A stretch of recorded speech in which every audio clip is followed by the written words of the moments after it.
नमस्कार। न्यूज के इकलौते फैमिली शो न्यूज की पाठशाला में आप सभी का बहुत स्वागत। मैं हूं सुशांत सिन्हा। यह वो पाठशाला जहां सबकी क्लास लगती है और खबर का हर चैप्टर इतने विस्तार से खुलता है कि आप उस खबर के मास्टर होकर निकलते हैं। और ऑपरेशन सिंदूर पर टाइम्स नाउ नव भारत ने आपको हमेशा देश हित से जुड़ी खबरें बताई, सबसे पहले बताई।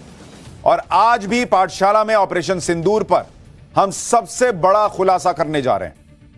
आज ऑपरेशन सिंदूर की सीक्रेट फाइल्स हम खोलने जा रहे हैं। पाकिस्तान की पिटाई तो सब देख चुके, लेकिन इस पिटाई की प्लानिंग कैसे हुई थी, इस प्लानिंग के बाद एग्जीक्यूशन कैसे हुआ था, एक्शन कैसे हुआ था, इसकी एक्सक्लूसिव डिटेल आज पाठशाला में हम आपको दिखाने जा रहे हैं। यानी ऑपरेशन सिंदूर प्रधानमंत्री नरेंद्र मोदी के दिमाग में कब आया था और कहां तक पहुंचा, कैसे पहुंचा, वो डिटेल जो आपने आज तक नहीं सुनी। और ये एक्सक्लूसिव डिटेल्स हमने टॉप सोर्सेज से जुटाई हैं, क्योंकि इस तरह के जो ऑपरेशंस होते हैं उनकी कोई फाइल्स किसी के सामने नहीं आती बॉस। ये सारी जानकारियां सोर्सेज के हवाले से मिलती हैं, आपको जुटानी पड़ती हैं, कोई फाइल खोलकर नहीं रख देता। ये सारी जानकारी उन्हीं लोगों को पता होती है जिन्होंने ऑपरेशन को करीब से देखा होता है, उसकी प्लानिंग और उसके एग्जीक्यूशन को देखा होता है। हमारे पास ऑपरेशन सिंदूर की हमारे टॉप सोर्सेज के हवाले से ऐसी ऐसी डिटेल्स आई हैं जिनके बारे में अब तक देश नहीं जानता। हमारे पास ऑपरेशन सिंदूर की ऐसी ऐसी जानकारी है जिन्हें सुनकर पूरा देश चौंक जाएगा, क्योंकि आज पाठशाला में हम आपको बहुत कुछ ऐसा बताने वाले हैं जो देश को नहीं पता। पहलगाम हमले के कितने घंटे के अंदर ही पीएम मोदी ने पाकिस्तान पर एक्शन को हरी झंडी दे दी थी। आज हम आपको बताएंगे कि पीएम मोदी ने कैसे पाकिस्तान पर हमले की पूरी प्लानिंग फाइनल की थी। हम आपको बताएंगे कि पाकिस्तान पर हमले के लिए कितनी सीक्रेट मीटिंग्स हुई थी। पाकिस्तान पर हमले के लिए भारत के पास प्लान ए, बी, सी कितने प्लान तैयार थे और वो प्लान कैसे बने थे। आज आपको बताएंगे कि ऑपरेशन सिंदूर के प्लान को आखिरी वक्त में क्यों बदल देना पड़ा था। आज आपको बताऊंगा कि भारत ने पाकिस्तान के एयरबेस के साथ उसके कितने फाइटर जेट तबाह कर दिए जिनके बारे में दुनिया को अब तक नहीं पता है। आज पहली बार आपको पाठशाला में पता चलेगा। आज आपको बताऊंगा कि 90 मिनट में ऐसा क्या हुआ था कि पीएम मोदी ने सबसे फौलादी फैसला ले लिया था। आज आपको बताऊंगा कि पाकिस्तान के परमाणु अड्डे फोड़ने का सच क्या है। आपको यह भी बताऊंगा कि बहावलपुर में जब जैश के हेडक्वार्टर पर हमला हुआ था उस वक्त मसूद अजहर कहां था और उसका क्या हुआ। आज आपको बताऊंगा कि कैसे पीएम मोदी ने पाकिस्तान की परमाणु धमकी को जड़ से खत्म कर दिया है। यह सारी ऐसी जानकारी है ऑपरेशन सिंदूर की जो हम टॉप सोर्सेज के हवाले से एक्सक्लूसिव जानकारी लेकर आए हैं। और आज ऑपरेशन सिंदूर की शानदार कामयाबी दुनिया देख रही है, लेकिन इस ऑपरेशन के पीछे क्या क्या हुआ पहली बार दुनिया देखने जा रही है।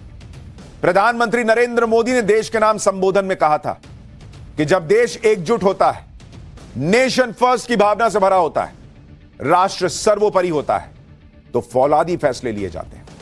ये फौलादी फैसले ही थे जिससे पाकिस्तान ने ऑपरेशन सिंदूर के 3 दिन में ही सरेंडर करने पर मजबूर कर दिया पाकिस्तान को। लेकिन ये फौलादी फैसले हुए कैसे, कैसे लास्ट मिनट में फैसले बदले गए, कहां बैठकर सीक्रेट जगहों पर यह फैसले हुए, और 90 मिनट में ऐसा क्या हुआ कि प्रधानमंत्री नरेंद्र मोदी ने फौलादी फैसला, सबसे फौलादी फैसला ले लिया। उसकी कहानी क्या है आज आपको बताऊंगा। एक एक डिटेल आज पूरे देश को हम बताने जा रहे हैं और शुरुआत शुरू से कर रहे हैं। आपको याद होगा कि जब पहलगाम अटैक हुआ था तो पीएम मोदी सऊदी अरब में थे और उन्हें वहीं पर पहलगाम अटैक की जानकारी मिली थी। लेकिन वहां हुआ क्या था वो आपको हम बताते हैं। हमारे टॉप सोर्सेज के मुताबिक सऊदी अरब में ही पीएम मोदी ने आतंकियों को जवाब देने का फैसला कर लिया था। सऊदी अरब में बैठे बैठे इसकी प्लानिंग और टाइमिंग रणनीतिकारों के लिए छोड़ दी गई थी। यानी जिस दिन ऑपरेशन माफ कीजिएगा अटैक हुआ था पहलगाम में, उसी दिन ऑपरेशन सिंदूर की नींव पड़ गई थी प्रधानमंत्री नरेंद्र मोदी के दिमाग में। वहां सऊदी अरब में विदेश मंत्री एस जयशंकर मौजूद थे। एनएसए अजीत डोभाल जो है वो प्रधानमंत्री से यहां उनके लौटते ही मिले थे। यानी प्रधानमंत्री ने ऑपरेशन सिंदूर को अपने दिमाग में उसी दिन फाइनल कर दिया था जिस दिन पहलगाम का अटैक हुआ था। आपको याद होगा कि 22 अप्रैल को पहलगाम हमले की रात को ही पीएम मोदी सऊदी अरब का दौरा बीच में छोड़कर भारत लौट आए थे। तब देश ने वो तस्वीर भी देखी थी। पीएम मोदी की यह तस्वीर आपको याद होनी चाहिए। उन्होंने एयरपोर्ट पर उतरते ही सीधे एनएसए अजीत डोभाल के साथ हाई लेवल मीटिंग की थी। वहीं एयरपोर्ट पर यह तस्वीर देखिए, दुनिया हैरान रह गई थी। विदेश सचिव वहां मौजूद थे, मिस्री साहब, अजीत डोभाल। पीएम मोदी के लिए गाड़ी का दरवाजा खुला, वो गाड़ी में नहीं बैठे और वो एयरपोर्ट पर सीधे वहीं पर हाई लेवल मीटिंग करने लगे थे, क्योंकि वो वहीं सऊदी अरब में मन बना चुके थे कि पाकिस्तान को मारूंगा, ठोकूंगा। ये उस मीटिंग की तस्वीर है। इस मीटिंग में इन लोगों को कह दिया गया था, प्लान बनाइए, मारेंगे। हमारे सूत्र बता रहे हैं कि उसी वक्त पीएम मोदी तय कर चुके थे कि पाकिस्तान को तगड़ा सबक सिखाएंगे और रगड़ेंगे। पीएम मोदी ने जब फैसला कर लिया कि पाकिस्तान को इस बार किसी भी कीमत पर छोड़ेंगे नहीं, तो उसके बाद ऑपरेशन की प्लानिंग और टाइमिंग पर चर्चा शुरू हुई। अब आपको हमारे टॉप सोर्सेज के हवाले से बताता हूं कि ऑपरेशन सिंदूर प्लान कैसे किया गया।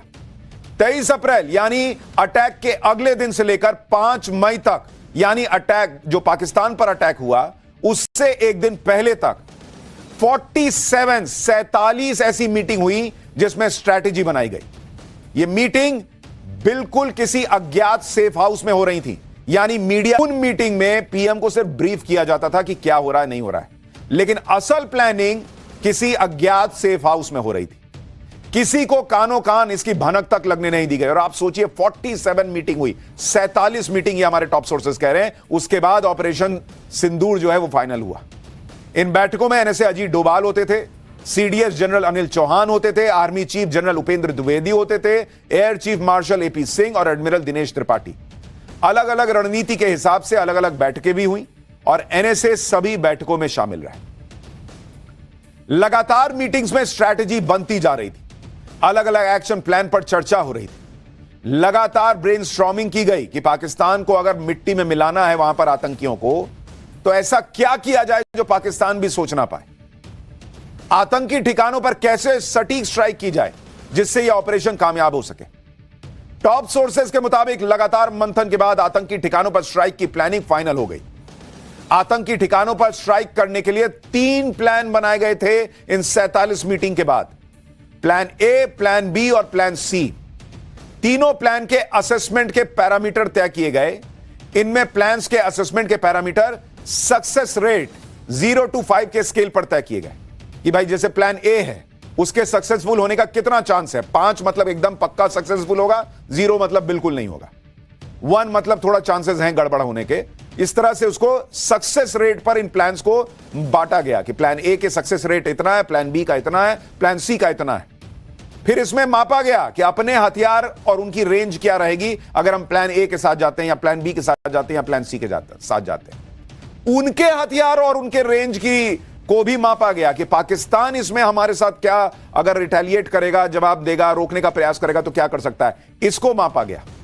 और इंटरसेप्शन का चांस क्या है इसको भी फाइनल किया गया। यानी ये सारी चीजें देखने के बाद प्लान ए, प्लान बी और प्लान सी बनाया गया। जो प्लान बन रहे थे उनमें एक एक चीज का ध्यान रखा जा रहा था, बारीक से बारीक बात पर ध्यान देकर उसके हिसाब से प्लान फाइनल किए गए। लेकिन आगे क्या हुआ उसे भी आपको बताता हूं। मसूद अजहर के साथ क्या हुआ है, आतंकी मसूद अजहर के साथ, वो तो सुनेंगे तो हैरान रह जाएंगे। लेकिन पहले अभी सिलसिलेवार ढंग से चलते हैं। टॉप सोर्सेज के मुताबिक पहले यह तय हुआ कि प्लान ए एक्टिवेट होगा। प्लान ए के तहत पाकिस्तान पर हमले की स्ट्रैटेजी बन गई थी, स्ट्राइक तय हो गई थी कि प्लान ए को ही हम करेंगे। लेकिन आतंकी अड्डों पर स्ट्राइक के 2 घंटे पहले, महज 2 घंटे पहले प्लान ए की जगह प्लान बी पर फैसला हो गया कि नो नो नो नो, हम प्लान ए के साथ नहीं जाएंगे, हम प्लान बी के साथ जाएंगे। जैसा आप फिल्मों में देखते हैं वैसे ही बिल्कुल सीक्रेटली सब कुछ हुआ। और लास्ट मिनट पर, आप सोचिए अटैक होना है, तैयारी तीनों प्लान के हिसाब से कर ली गई थी, लेकिन लास्ट मिनट पर प्लान ए को बदल के प्लान बी कर दिया गया, क्योंकि प्लान ए में लास्ट मिनट पर यह लगने लगा था कि इंटरसेप्शन की आशंका, यानी पाकिस्तान इंटरसेप्ट कर सकता है। इसलिए हमले के 2 घंटे पहले प्लान बदल दिया गया। यानी उस दिन रात को 12:30 बजे के करीब अटैक हुआ था। आप ये मान के चलिए कि रात के 10 बजे के आसपास, 10:30 बजे के आसपास प्लान ए उसको हटा के प्लान बी जो है वो फाइनल कर दिया गया कि आप इस हिसाब से चलेंगे। और आप तैयारी देखिए भारत की, कि प्लान बी लास्ट मिनट आया, लेकिन उसमें भी भारत ने फोड़ दिया पाकिस्तान। एनएसए अपने घर के वॉर रूम से ऑपरेशन को मॉनिटर कर रहे थे। प्रधानमंत्री को पल पल ऑपरेशन की जानकारी दी जा रही थी और पूरी रात प्रधानमंत्री नहीं सोए। दुश्मन को किसी तरह की कोई भनक न लगे, इसकी भी ऑपरेशन सिंदूर में पूरी प्लानिंग की गई। और इस तरह से प्लानिंग हुई जब पाकिस्तान पूरी तरह से अलर्ट मोड में था। एक होता है कि भाई सामने वाला थोड़ा हल्के मूड में है या हल्के मोड में है और आप गए ठोक दिए। नहीं boss, Pakistan full alert mode में था, क्योंकि प्रधानमंत्री तब तक कह चुके थे कि भाई हम तो इनको जो है वो एकदम मिट्टी में मिलाएंगे। पाकिस्तान के अलर्ट होने के बीच ही ऐसा प्लान तैयार हुआ कि पाकिस्तान को हवा तक न लगे, भनक तक न लगे और वो कुछ कर ना पाए। टॉप सोर्सेज के मुताबिक प्रधानमंत्री का ऑब्जेक्टिव एकदम क्लियर था। आतंक के खिलाफ युद्ध जरूरी है, यानी दुनिया को संदेश आतंक को नहीं सहेंगे, यह जाना चाहिए। यानी पाकिस्तान को संदेश कि आतंक झुका नहीं सकता, यह भी संदेश जाना चाहिए और देश को भी यह संदेश जाना चाहिए। जब इस प्लानिंग के साथ स्ट्राइक की गई तो उसका नतीजा पूरे देश ने देखा कि ऑपरेशन सिंदूर में पाकिस्तान के 9 आतंकी ठिकानों को तबाह कर दिया गया। भारत ने सटीकता के साथ पाकिस्तान के आतंकी ठिकानों पर हमला किया था और पाकिस्तान को भनक तक नहीं लग पाई थी कि भारत ऐसा कुछ कर देगा। आप ये तस्वीरें देखिए, ऑपरेशन सिंदूर, 9 टारगेट जो पहले दिन भारत ने अटैक किया था। प्लान बी एग्जीक्यूट हुआ, लास्ट मिनट पे प्लान चेंज हुआ, फिर भी भारत ने यह धमाका मचा दिया था। ऑपरेशन सिंदूर में अब हम एक और बहुत बड़ा खुलासा करने जा रहे हैं, जिसके बारे में देश जानना चाहता था। हमारे टॉप सोर्सेस के मुताबिक भारत के हमले के ठीक पहले जैश-ए-मोहम्मद के हेडक्वार्टर में आतंकी मसूद अजहर मौजूद था। पूरे परिवार के साथ आतंकी मसूद अजहर बहावलपुर में मौजूद था, जैश के हेडक्वार्टर में। और हमले से कुछ देर पहले कहा जा रहा है कि जैश हेडक्वार्टर से निकलकर मसूद अजहर दूसरी बिल्डिंग में गया था। हमले से कुछ देर पहले ही दूसरी बिल्डिंग में चला गया था मसूद अजहर, ऐसा दावा किया जा रहा है। लेकिन इसका मतलब यह हुआ कि जब बहावलपुर पर अटैक होना शुरू हुआ, एग्जीक्यूट होना था, तब तक हमारे एजेंसीज के पास खबर थी कि मसूद अजहर वहीं मौजूद है, बहावलपुर के उसी जैश के हेडक्वार्टर में। यानी मसूद अजहर का डेथ वारंट साइन हुआ था उस दिन। लेकिन सोर्सेस का कहना है कि कुछ खबर बीच में ऐसी आई कि वो दूसरी बिल्डिंग में चला गया और इसीलिए पुख्ता तौर पर यह नहीं कहा जा सकता कि मसूद अजहर मर ही गया या बच गया। कुछ लोगों को लगता है वो बच गया क्योंकि लास्ट मिनट पर वो दूसरी बिल्डिंग में चला गया था, लेकिन वो लौट कर यहां आया था नहीं आया था अभी किसी को नहीं पता। लेकिन मसूद अजहर अगर बचा भी है तो इसका मतलब यह है कि वो बाल बाल बचा ऑपरेशन सिंदूर में, नहीं तो भारत ने मसूद अजहर को ठोक दिया था, ऑलमोस्ट ठोक दिया था। यह हमारे सोर्सेस का दावा है। अब वो बिल्डिंग में, जो दूसरी बिल्डिंग में गया, तब तक लौट आया था या नहीं उसी जगह पर, यह अभी कोई कंफर्म नहीं कर रहा। लेकिन अगर वो दूसरी बिल्डिंग में ही रह गया तो फिर बचने के चांसेस हैं, और नहीं फिर तो है। खैर, हमारी खुफिया एजेंसियों ने पूरी सटीकता के साथ यह बता दिया था कि मसूद अजहर अपने हेडक्वार्टर में, यानी मसूद अजहर हमले के एग्जीक्यूशन की शुरुआत में इसी जगह मौजूद था, बहावलपुर में, इसी जगह। यानी भारत ने ऑपरेशन सिंदूर का जो सबसे बड़ा अटैक किया था उसमें मसूद अजहर को टारगेट बनाकर किया था। और आप सोचिए, भारत की जानकारी, इंटेल, एग्जैक्ट उनको पता था कि मसूद अजहर कहां बैठा हुआ है। अब लास्ट मिनट पर उसकी किस्मत साथ दे गई, अलग ही कहानी, या नहीं दी, यह भी हो सकता है। खैर, ऑपरेशन सिंदूर को लेकर अब हम पाठशाला में कुछ और खुलासे करें। इसमें एक अहम बात यह भी है कि टॉप सोर्सेज के मुताबिक आतंकी अड्डों पर एक्शन के बाद 7 मई को पाकिस्तान को मैसेज दिया गया। पाकिस्तान के डीजीएमओ में ड्यूटी ऑफिसर को मैसेज दिया गया था, अगर पाकिस्तान रिएक्ट नहीं करेगा तो हम तनाव नहीं बढ़ाएंगे। यानी भारत ने आतंकी अड्डों को उड़ाने के बाद पाकिस्तान को बता दिया था कि हमने तुम्हारे आतंकियों को मिट्टी में मिला दिया, अब तुम देख लो कि मसूद अजहर मरा है, बचा है, देख लो बगल की बिल्डिंग में था या लौट आया था, तुम चेक कर लो। अगर रिएक्ट करोगे तो फिर बहुत मारेंगे, फिर जवाब मिलेगा। अगर रिएक्ट नहीं करोगे तो हम कुछ नहीं करेंगे। यह भारत ने उस दिन ऑपरेशन सिंदूर करने के बाद पाकिस्तान को बता दिया था। लेकिन पाकिस्तान माना नहीं, उसने रिएक्ट किया। लेकिन जब यह रिएक्शन हुआ तब तक भारत उसके आतंकी अड्डे नष्ट कर चुका था, उसके एयर डिफेंस सिस्टम को ध्वस्त कर चुका था और फिर पाकिस्तान के एयरबेस भी तबाह कर दिए। भारत ने पाकिस्तान को जो जो नुकसान पहुंचाया उसकी नई तस्वीरें भी आ गई। ये नई सैटेलाइट इमेज आपको दिखा रहा हूं, इसमें देखिए तस्वीरें जिनमें उन सभी पाकिस्तानी एयरबेसेस को जो नुकसान हुआ उसकी और ज्यादा क्लियर सैटेलाइट तस्वीरें आ गई। इन तस्वीरों में पाकिस्तान के अलग अलग एयरबेस की पहले और हमले के बाद की तस्वीरें दिख रही हैं। ये सुक्कूर एयरबेस की आप तस्वीर देख रहे हैं जहां पर आपको दो बड़े हिस्से दिख रहे हैं और बाद की तस्वीर में अब जब आप देखेंगे तो वहां काला काला निशान दिखता है और सब सपाट हो गया है। जैसे ये सुक्कूर एयरबेस जो कराची और वहां के हैदराबाद के बीच नया ऑपरेशनल एयरबेस था जहां से F-16 फाइटर जेट्स उड़ान भरते थे, उसका हाल भारत ने क्या कर दिया देख लीजिए। सरगोदा एयरबेस का भी यही हाल हुआ है।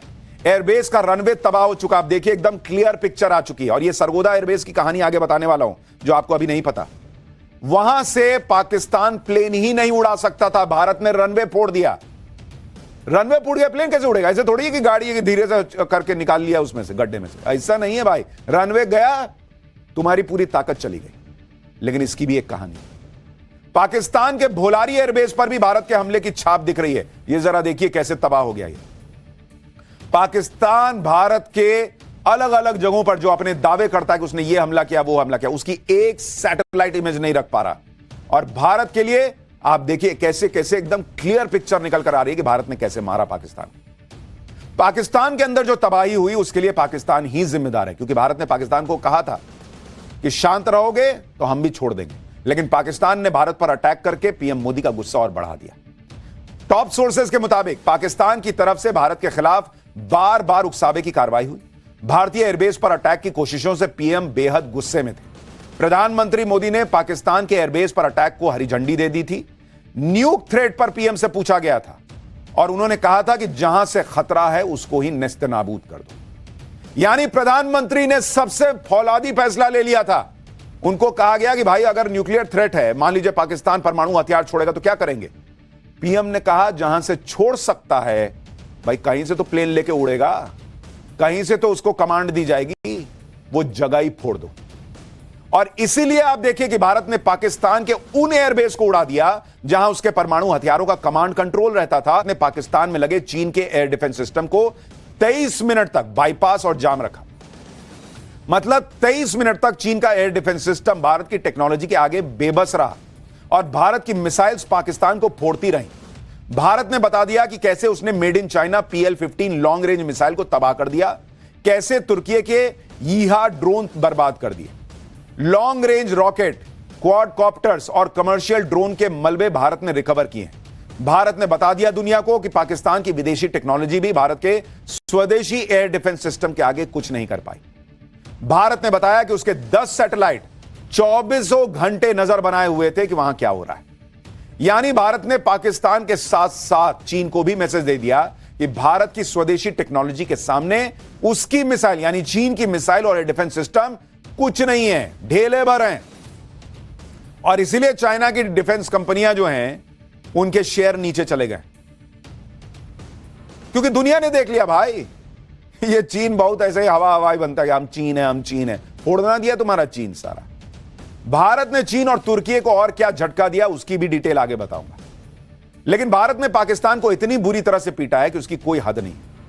हम आपको बता चुके हैं कि भारत की स्ट्राइक में पाकिस्तानी एयरफोर्स का 20% इंफ्रास्ट्रक्चर तबाह हुआ। पाकिस्तान के कई लड़ाकू विमान पूरी तरह से नष्ट हो गए हैं। पाकिस्तान एयरफोर्स के कमांड कंट्रोल सेंटर को भारत ने बर्बाद कर दिया। सरगोदा और भोलारी एयरबेस को भारी नुकसान हुआ है। दोनों एयरबेस पर F-16 और J-17 फाइटर जेट्स थे। पाकिस्तानी सेना के 50 से ज्यादा जवान हमले में मारे गए हैं।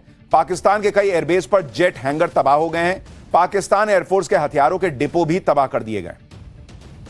टॉप सोर्सेज के मुताबिक अपने एयरबेस ध्वस्त होने के बाद पाकिस्तान पैनिक मोड में था। पाकिस्तान के DGMO की तरफ से सीजफायर की गुहार आई। मार्को रूबियो ने जब तक जयशंकर से यानी हमारे विदेश मंत्री एस जयशंकर से बात की तब तक पाकिस्तान मार खा चुका था। एक दिन पहले JD वांस की जयशंकर से बात हुई थी। ट्रंप से किसी भी दिन प्रधानमंत्री की कोई बात नहीं हुई है। तो ट्रंप साहब जो कुछ भी कहानियां सुना रहे हैं दुनिया को, डोनाल्ड ट्रंप और पीएम मोदी की इस दौरान कोई बात नहीं हुई है, हमारे टॉप सोर्सेज दावा कर रहे हैं। इसके बाद भी पाकिस्तान कैसे पैनिक मोड में था वो आप देखिए कि वो ड्रोन भेज रहा था। सीज फायर के बाद जो ड्रोन दिख रहे थे उससे पाकिस्तान का पैनिक समझ में आता है, क्योंकि ये ड्रोन सिर्फ देखने के लिए भेज रहा था पाकिस्तान की भारत कोई हमला तो नहीं कर देगा। आपको याद होगा हमने पाठशाला में आपको बताया था कि पाकिस्तान ये जो ड्रोन भेज रहा है ये थोड़ी देर आते हैं फिर खत्म हो जाता है, कोई ऐसा हमले जैसा मामला नहीं दिख रहा। तो मेरा अनुमान यह था कि पाकिस्तान इतना घबराया हुआ कि देखने के लिए भेज रहा है कि इंडिया फिर तो नहीं मारेगा।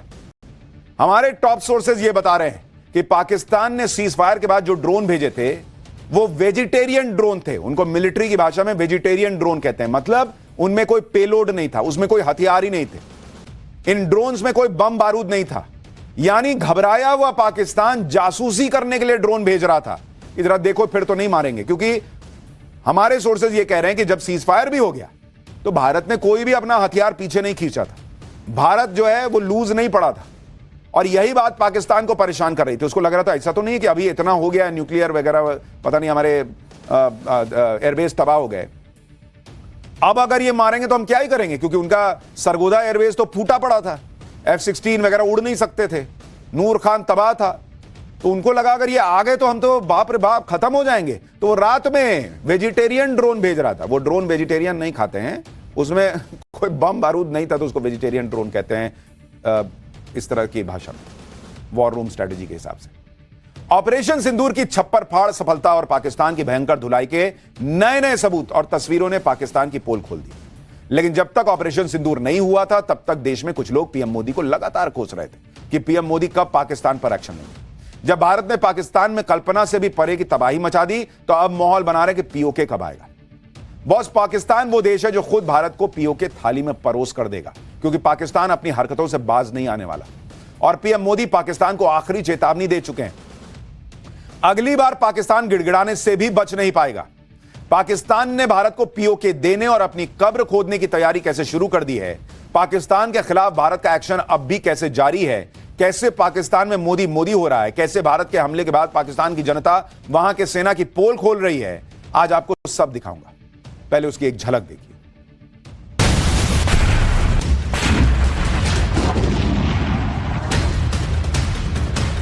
सभी साधनों का भी एक बार इस्तेमाल हो गया आपको लगता था सीख तो रहे, पता नहीं कब काम आए।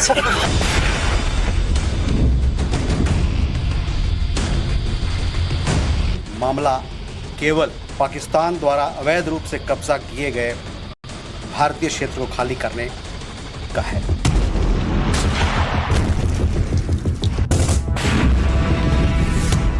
अगर पाकिस्तान से बात होगी तो पाक ऑक्युपाइड कश्मीर पीओके उस पर ही होगी। पाकिस्तानी फौज,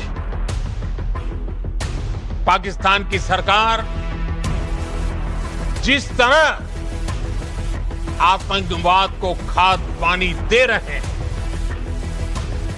वो एक दिन पाकिस्तान को ही समाप्त कर देगा।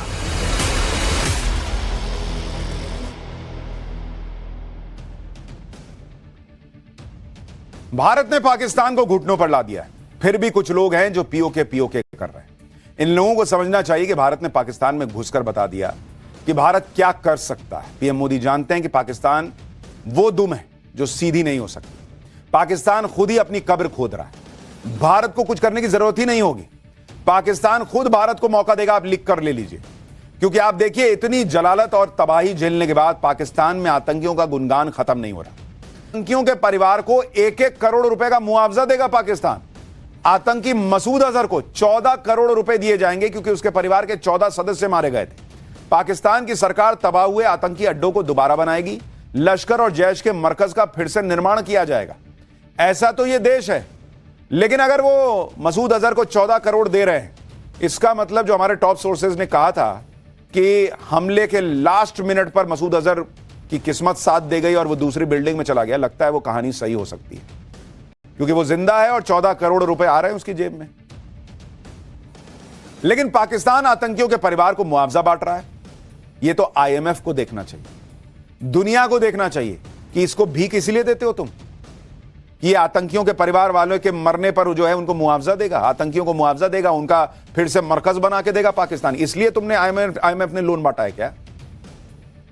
पाकिस्तान के कई एयरबेस तबाह हो गए, फिर भी पाकिस्तान के नेता कह रहे हैं कि नुकसान भारत को हुआ है। पाकिस्तान में गजब पागलपन चल रहा है, सुनिए एक बार।